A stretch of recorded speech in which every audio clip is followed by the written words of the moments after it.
Well, hello rally friends and welcome to my kitchen table. There's an awful lot to talk about, isn't there?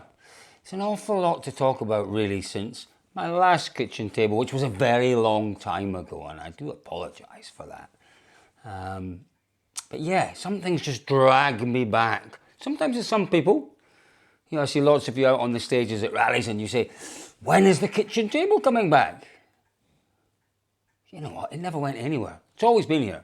It's just me getting to the kitchen table. But what are we going to talk about today? Well, we're going to talk about the situation in WRC. There seems to be a little bit of uncertainty about the way forward, about the future.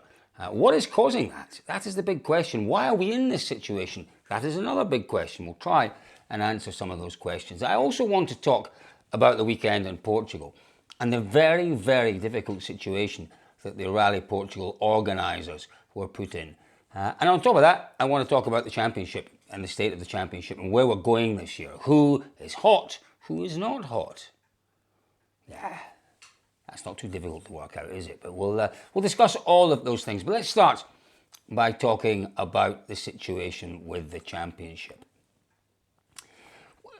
You know, we're heading into a period of change. There's no question about that.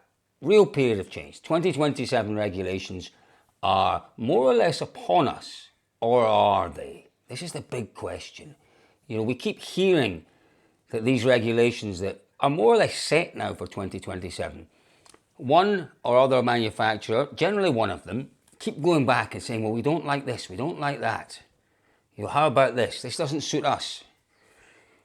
I really have to applaud the FIA for setting those regulations and sticking to them. Yeah, I get, we're talking about Hyundai here, I get Hyundai's concerns, I really do, but the regulations are good regulations. The future is uncertain in terms of the motor industry. The future is enormously uncertain in terms of motorsport. In terms of rallying, we have to minimise that uncertainty. And the regulations for 2027 do that. Now, do they suit everyone who is currently invested in the WRC? Well, if you listen to Hyundai, clearly not. And I get that. They're heading towards electrification. They're heading towards that future. They have basically set their stall out. That's where they're going. But that is no guarantee for the rest of the motoring industry. We know that. We know that electrification was a dream 2 or 3 or 4 years ago. And it was a dream driven by potentially, if we look at it in a bit more detail, political motivations. It's certainly not driven by practicality and reality. But now the practicalities and the realities of electrification have become more and more obvious. You know, the manufacturers are saying, some of them, maybe this is not a great idea to go all out or all in with electrification. Okay, Hyundai have chosen that as the way they want to go, and for motorsport they seem to think that there needs to be a degree of that. Fair enough. You know, I applaud you for that. But you know, what the WRC regulations for 2027 do is they allow us flexibility. They say, basically, we will introduce in 2027 a set of regulations which are quite well defined, but there is flexibility to incorporate any other kind of propulsion system that may or may not become prevalent in the next 10 years. Who knows where we're going to be in 5 years' time, let alone 2 or 3 years' time in the motoring industry. We've got no idea. We've really got no idea. It is that uncertain. And I think the 2027 regulations are solid. I think they're solid. I think they allow us flexibility for the future. And we need to have that. Without that flexibility, we find ourselves in the situation we're in just now, where we went with a system, we went with a set of regulations, which in fact were 20 years too late. You know, if we'd come up with hybrid regulations in the year 2000, yeah, maybe they'd have had some traction. Maybe they'd have had some relevance. Maybe they'd have brought more manufacturers in and propelled our sport forward. Didn't this time round, did it? You know, we took a punt and we failed. We lost. So the FIA rightly have been a bit more cautious and, in my view, eminently sensible. Keep the flexibility there. If it does mean that we lose Hyundai, which sadly I think we are going to lose Hyundai, perhaps earlier than we would like. I'm very concerned about a full factory Hyundai team for 2026, never mind 2027. But if we do lose them, They've been a magnificent addition to this championship. Manufacturers come and go. Coming is the important thing. It really is, and yes, Hyundai might go, as Volkswagen went, as Citroen went, as Subaru went, as Peugeot went. They all go, but we need to be bringing other manufacturers in. And the regulations that the FIA set and must stick to have to be aimed solely at bringing in new manufacturers. And I think it can do that. I really do think it can do that. I've spoken to people who are very, very high up, who are very much in favour of these regulations. The regulations that allow companies like ProDrive and other, if you like, customer-facing prep companies, allows them to go out and not ask for tens of millions of euros from manufacturers to invest in the WRC. It's a minimal investment, and that's where we have to be. It's a competitive market that we're in. We've got manufacturers faced with a myriad of options now in terms of where their marketing strategy goes in relation to motorsport. WEC, flying, absolutely flying just now. Formula One is flying. You've got brands that maybe you would never have associated with Formula One actually assessing whether it's right for them now. And that's worrying. Brands that you'd have always said should be going to WRC. We've got W2RC flying just now because it's flexible and it offers, a real connection between what is now the main category in car sales and motorsport competition. And there has to be a connection. There absolutely has to be a connection there. Otherwise, the marketing boys just won't buy into it. And we have to appeal to the marketing boys and girls. Sometimes some of us might think, well, why? Why should we? We're a pure sport. No, we're not. No, we're not. We're a sport that's driven by manufacturer investment. Without manufacturer investment, the sport dies. The sport dies. There are other elements that we have to address to keep this sport and to give it longevity, but it does die. So I applaud the FIA for sticking to their 2027 regulation proposals. I have absolutely no doubt that Toyota and M Sport are not sitting and waiting for the outcome of these increasingly regular questions that come to the FIA from Hyundai. They're not sitting waiting for changes. They're not sitting waiting for clarification. They're not sitting waiting for those regulations to be rewritten. They will be well down the line in terms of preparing new cars. And we have to keep our fingers crossed that other manufacturers are there and looking. We really do. But there is one enormous question mark over new manufacturers getting involved in this championship. This championship is losing its identity. When you have a promoter that is up for sale, a promoter that is not fully focused on where the championship has to be going, it's quite clear what's going to happen. You take your eye off the ball for whatever reason, and they are up for sale. And I find this all very odd. There are laws in the UK for publicly listed companies.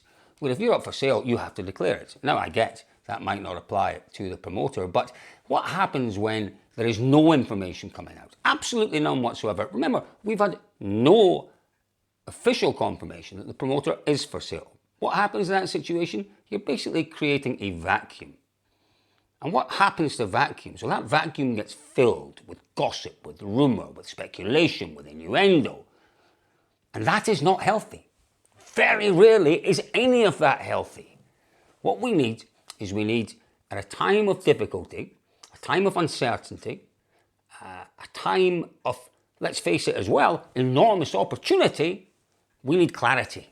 We need absolute clarity in the way forward for the WRC. Now, if that means the promoter standing up and saying, yes, we are selling, but we're selling, these are the interested parties, X, Y, and Z. Again, I understand there's confidentialities involved in all of this, but we need somehow to have some reassurance that this whole thing isn't completely rudderless and that we're just, disappearing off, zigzagging across the horizon, not really knowing where we're going, not really knowing where we're going to end up. We need, those in charge might say, why do you need it? Well, we do need it. As fans, we need it. As fans, we need to know that the sport that we invest our time, our energy, our loyalty, our love into is going the right way. It's going the way that we see as being a positive way. So I would encourage more openness and more discussion and more transparency. More transparency. Transparency is a good thing, really good thing. But the undeniable situation, and listen, it was reported in, I think it was motorsport.com this week, that again it was Highland Dive, it was Sarah Labitable said, while this situation hangs over us with the promoter and this rumoured sale of the promoter, it's not rumoured, it's factual, but they haven't told us that, so we have to say it's rumoured. While this uncertainty hangs over the championship, no one is coming into the championship. There's no clear direction. Why would any manufacturer? That, for me, as a fan is the most worrying thing. But it's not terminal. Don't get too pessimistic about this whole situation, because a change of promoter can only be good for the championship. And we'll talk about that at a later kitchen table. But it can only be good. It can only be good on a very basic level, which is a new promoter will, hopefully, you would imagine, come in, give us some sort of direction, give us some sort of identity to the championship, and you would hope a new promoter would be coming in and looking to promote on a very basic level. But that aside, going back to the regulations give me hope. They really do, because even if we don't get a new manufacturer coming in for 2027, what might we have in Monte Carlo? Well, I suspect we will have a brand new car from Toyota, potentially a brand new car from Ford. And then what we will have, don't forget there were 54 Rally 2 cars in Portugal.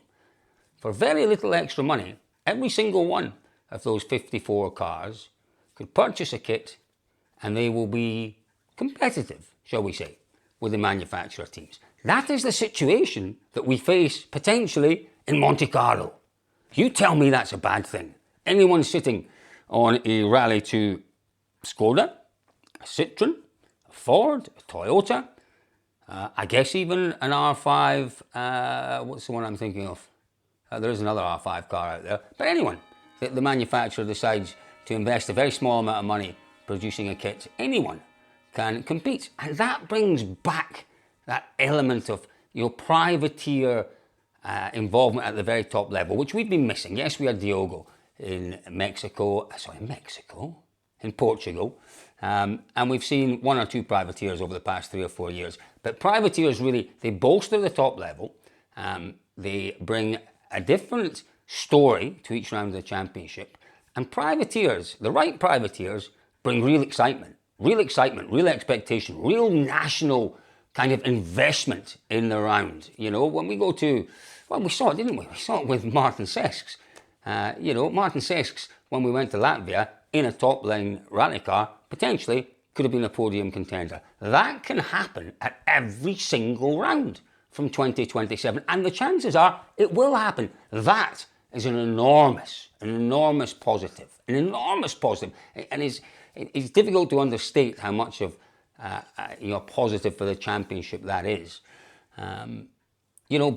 But all of these things only work, and they're only we maximise the positivity by maximising the actual involvement of these people and the buzz, the stories, the drama, the value that they add to the championship. And at the end of the day, it is about value. It's about value to the manufacturers. It's about offering return to the manufacturers. If we can demonstrate that our championship can deliver enormous value, which it can, there is no question it can deliver enormous value. If we can demonstrate that, then the championship has a very bright future.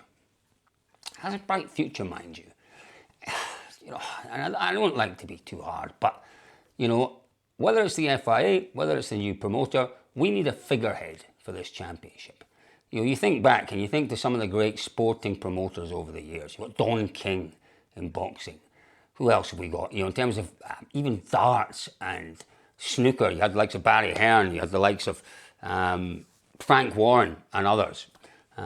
You've got Alejandro Agag in Extreme E, fantastic promoters, men and women who understand how to sell their sport. We need a figurehead who is seen, who is heard, who can open doors, and who beats that drum for the World Rally Championship and says, come on, get behind us. We are here. We're here to set the world on fire. We are here to take all of your marketing spend off you and to use it in our championship. We've lacked that.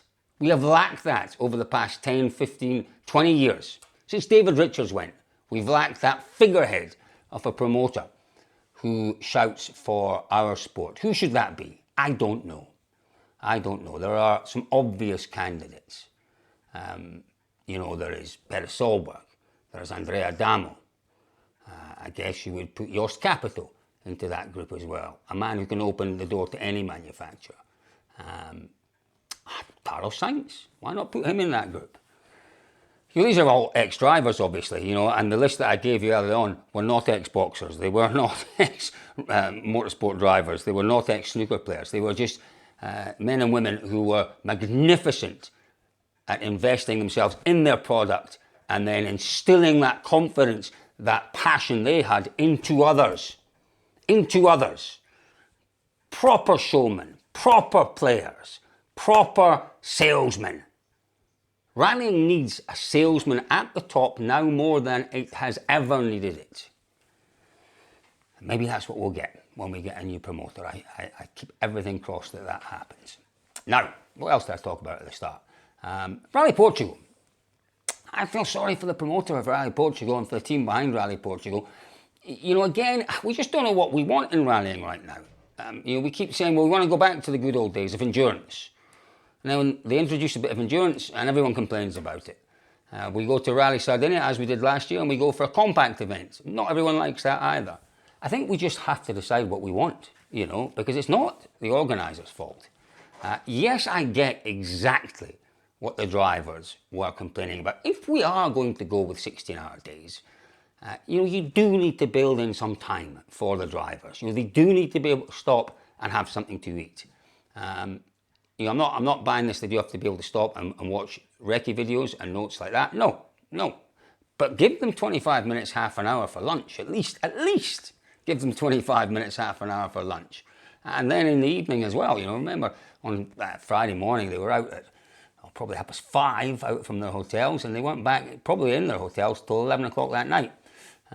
You need to be able to eat somewhere.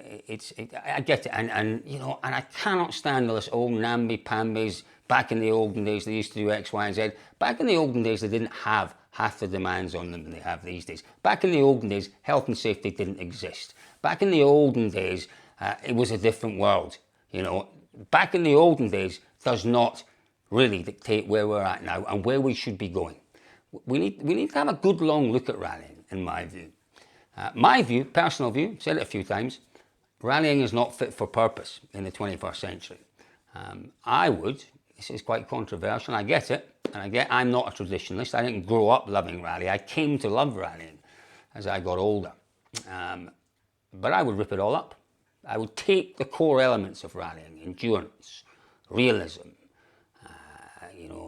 challenge. I would take, the fact that it runs on proper roads. I would take our core elements. I'd have a fairly big discussion as to what the core elements of rallying are, establish what the core elements, rip everything up, rip up the rules, the regulations, rip up the itineraries, and start again.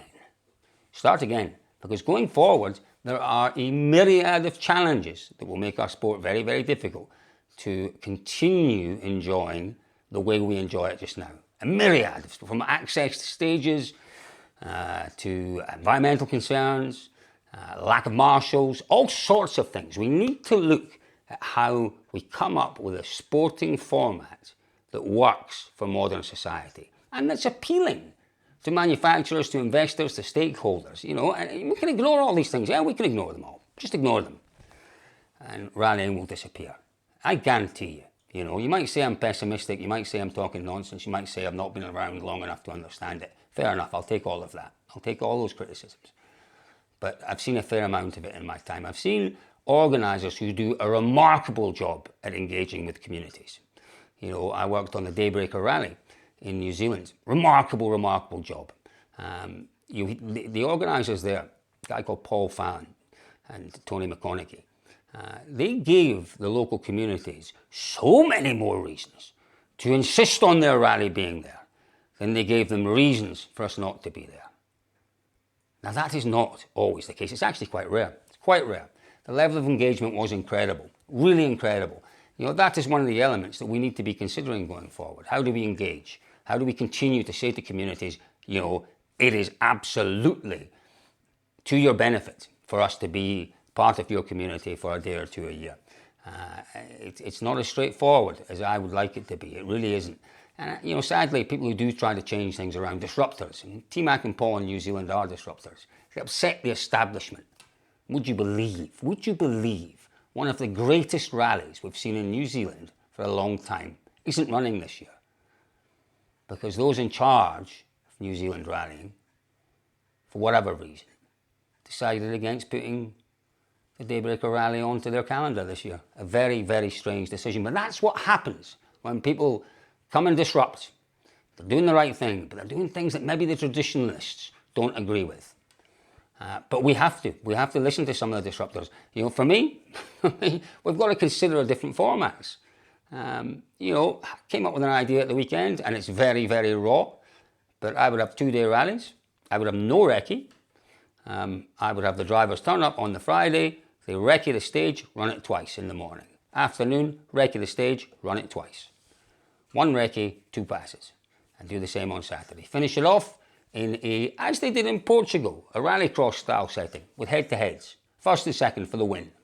Whoever's in first gets an advantage, depending on how much they lead by at the end of 2 days of rallying. That is the suggestion that Capito had 10 years ago and was almost lynched for it. I loved it. I loved it. Traditionalists hate it, and I get that a lot of you will hate it.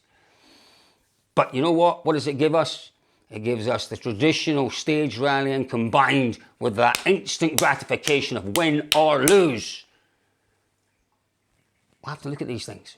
We'll have to look at them all. They have to be considered. I'm not saying it's right, but what I want is the debate to start. You know, how do we change rallying going forward? Because, you know, Rally Portugal tried to do it at the weekend and got smacked over the head. Fairly or unfairly, I'm on the fence. I'm on the fence. I didn't think it was too long a day. I felt for the drivers, though. I have to say, and having spoken to a couple of my media colleagues, they're of the same opinion. They're exhausted. I'm exhausted, as tired as I've ever been after a rally. I sleep badly. I'll give you that, really badly. I slept last night for 12 hours. That's no indication of whether the decision was right or wrong to run such a long rally, but it shows how tiring it was, particularly for the drivers. But folks, what I'm trying to say is we need to consider moving on. We need to consider, you know, how do we maintain our core values of rallying? How do we maintain the DNA of rallying? How do we make it fit for the 21st century? It's not impossible, but it's difficult, and I'll give you that. Let the debate begin.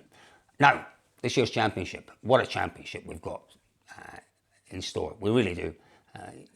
You know, Elvin Evans has been just quite magnificent. And Elvin Evans didn't do a disastrous job at the weekend. It wasn't easy for him. No question it wasn't easy for him. He scored points. That was the most important thing. It's going to be difficult for Elvin to maintain that lead, throughout the summer. We said that last year.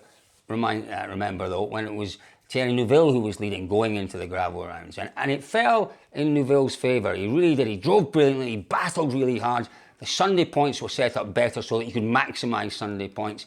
And Neuville battled his way through that run of gravel rallies to maintain his lead in the championship. If anyone is capable of keeping their head in this situation, it is Elvin Evans. I've never met a driver more capable of compartmentalising. You can put it into a box, you say, I'll do as well as I do. He won't let the pressure get to him, which for me says Elvin will finish these rallies and he'll finish with points. Clearly he wants as many as he can get, but he will finish with points. If he continues to score points over the next 3 or 4 rallies, he will be right there when we get back on to the tarmac. And don't forget, fast gravel, that's Elvin's surface. It really is. Even from first on the road, podiums, very, very possible.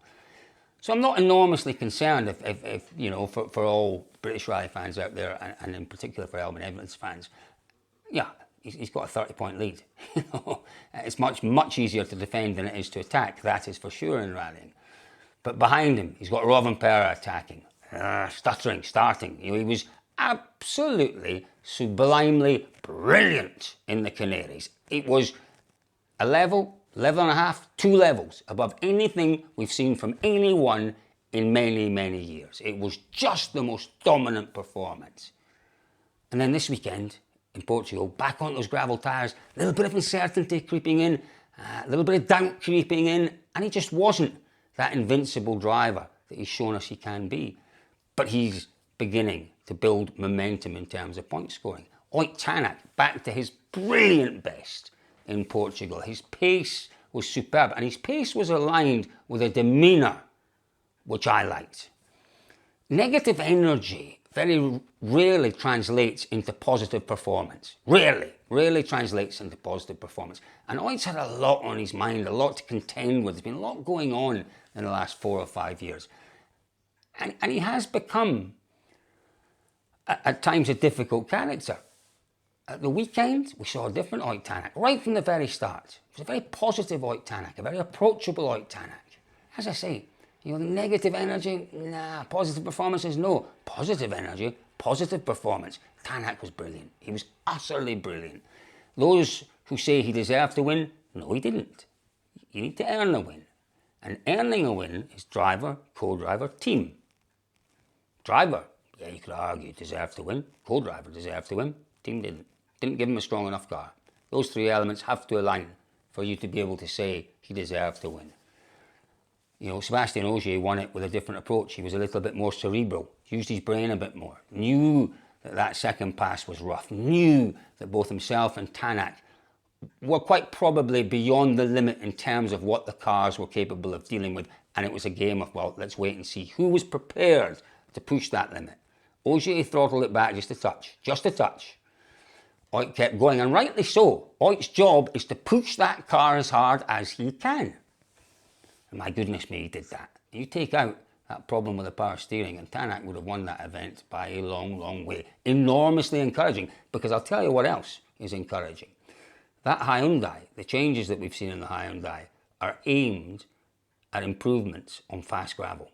What do we count as fast gravel? Certainly Estonia, certainly Finland, probably Chile.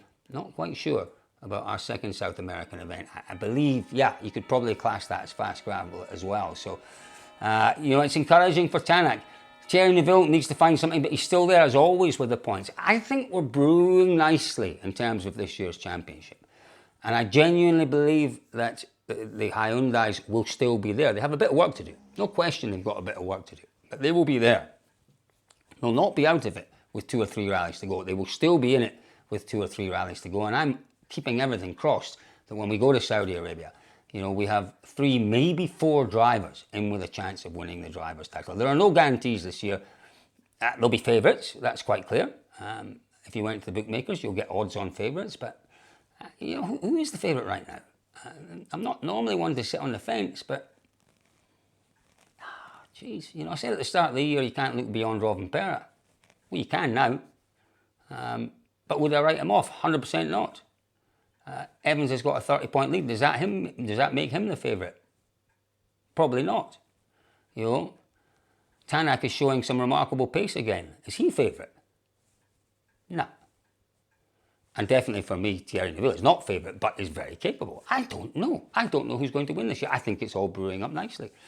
So there we are. Plenty for you, hopefully, to go away and think about. If you are going to comment below, folks, I would love to see your comments. But I tell you what, let's try and keep them reasonably civil. You don't have to agree with me. I totally get that. And I love it when people put forward different arguments to my argument. And I am not one who does not change his mind. I will happily be persuaded by a counter-argument, if it's a good counter-argument. What I won't tolerate, though, folks, is abusive of me, or particularly me. I don't like being abused. Who does like being abused? But also other commenters. Let's just try and keep it civil, because the rallying community is the best in the world. Just show it in the comments, folks. And if you have not yet subscribed to the YouTube channel, if you're watching it on YouTube, subscribe there. Facebook, if you've not liked the Facebook page, a little like there would not go amiss either. So, folks, thank you very much. Don't know how long this one has been, but I suspect too long. But what won't be too long is until you see me next at the kitchen table. from my kitchen table, folks, thanks very much. We'll see you all again soon.